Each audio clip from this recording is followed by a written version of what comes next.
कर्मण्येवाधिकारस्ते मा फलेषु कदाचन मा कर्मफलहेतुर्भूमा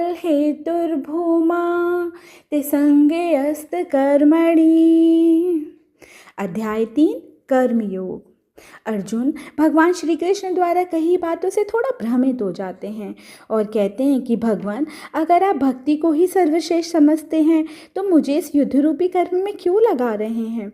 आपके इन उपदेशामृत से मेरी बुद्धि भ्रमित हो गई है, कृपया मुझे बताएं कि मैं क्या करूं। तब भगवान कहते हैं कि अर्जुन, 2 प्रकार के लोग होते हैं, कुछ लोग ज्ञान से तो कुछ लोग भक्ति से मुझे पाते हैं। कुछ लोग दोनों को अलग अलग समझते हैं, पर ये अलग अलग नहीं हैं अर्जुन।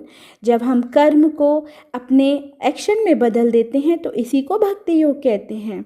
भगवान अर्जुन को बार बार कर्म करने पर बल देते हैं और कहते हैं कर्म ना करने से इस शरीर का निर्वाह नहीं हो सकता। कर्म करने से बंधन होता है, पर जब ये बंधन भगवान की प्रसन्नता के लिए किया जाता है तो उससे कर्म बंधन नहीं होता। इसलिए अर्जुन, तुम कर्म करो। भगवान उनको बार बार युद्ध के प्रति आसक्त करते हैं। भगवान आगे बताते हैं कि फल से अनासक्त रह के कार्य करो, लेकिन हम अपने अहंकार में पड़ जाते हैं। परंतु ज्ञानी जन ऐसा नहीं करते, वो अपने मन को विचलित नहीं करते।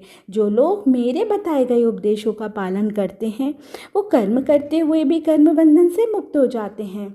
इसलिए हे अर्जुन, यम और नियम का पालन करके युद्ध करो। भगवान उनको बार बार समझाते हैं और कहते हैं जब भी हम कोई कर्म करते हैं तो हमें एक अंदर से आवाज़ आती है जिसे हम आत्मा की आवाज़ कहते हैं। उसको मानो अर्जुन, क्योंकि वही मेरी आवाज़ है। हे अर्जुन, अपने गुरु की मदद से अपने मन, इंद्रिय और बुद्धि को जानो और अपने काम पर विजय पाओ और युद्ध करो। अर्जुन, अपने कर्म फल से आसक्त रह के और अपना फल मुझे समर्पित करके तुम अपने कर्तव्य का पालन करो। और क्षत्रिय होने के नाते तुम्हारा यही कर्म है कि तुम्हें युद्ध भूमि में युद्ध करना है। धन्यवाद।